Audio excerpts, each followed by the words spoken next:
Si querían un plebiscito ahí lo tienen fuerte y claro. Tuiteó Claudia López, alcaldesa de Bogotá, en la tarde de este domingo tras la divulgación de los resultados del preconteo en la votación por la alcaldía de la capital colombiana, que mostraban a Carlos Fernando Galán como ganador en primera vuelta, seguido además por otro candidato, como el opositor al gobierno del presidente Gustavo Petro. Aunque el partido de Claudia López no tenía candidato en la contienda, la frase cobra una importancia sonora, no solo por sus disputas con el presidente, sino porque los candidatos del pacto histórico, la coalición de Petro, perdieron varias de las carreras más importantes en las elecciones regionales. Los resultados representan una derrota para Petro, una especie de referendo a su mandato, según analistas consultados por CNN.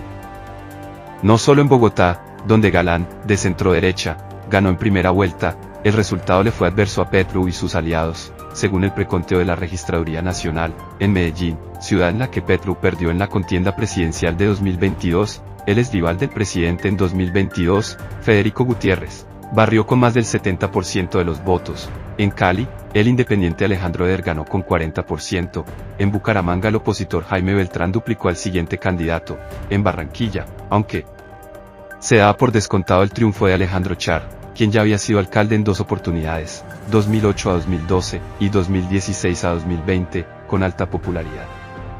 El candidato del gobierno tuvo 64% menos de votos e incluso quedó por debajo del voto en blanco, y en Antioquia el uribismo ganó la gobernación con ventaja cómoda, ratificando el poco apoyo a Petro visto en la elección presidencial.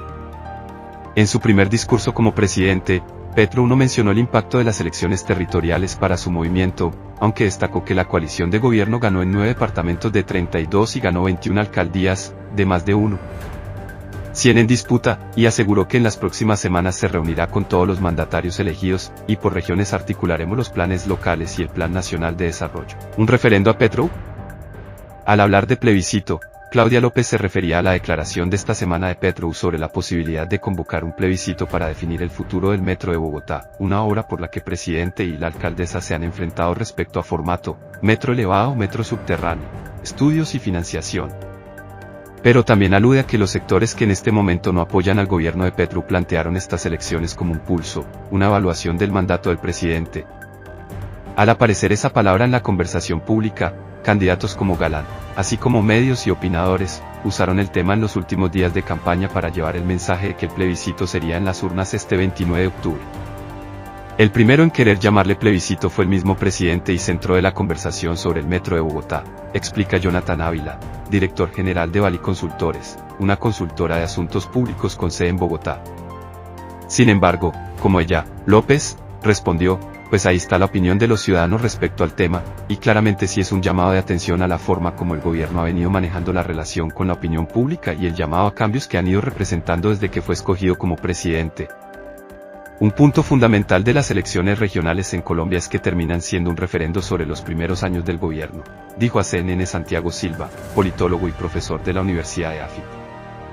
Sergio Guzmán, director de la consultora Colombia Risk Análisis con sede en Bogotá, coincide en que estas elecciones son un referendo para el gobierno por una razón muy sencilla: era la única oportunidad que los votantes iban a tener para aprobar o reprobar a los candidatos del partido de gobierno en una elección durante el mandato presidencial. En 2019 lo fue contra el presidente Duque y ahora también lo es contra el presidente Petro.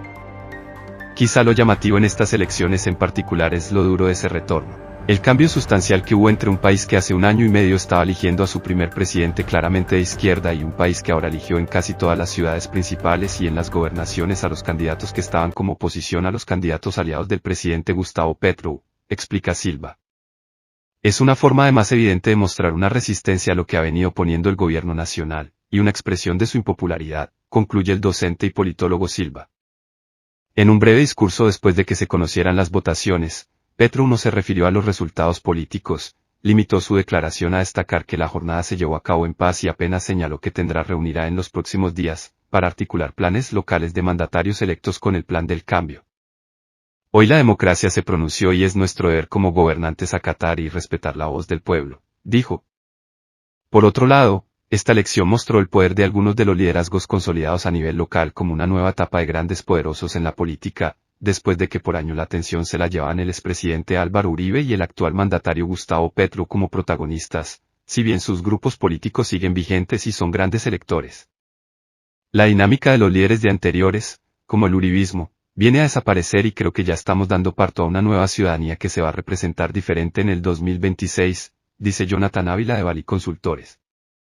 Eso se hizo evidente en las grandes ciudades, como Bogotá y Medellín, donde triunfaron los partidos Nuevo Liberalismo y Creemos, respectivamente.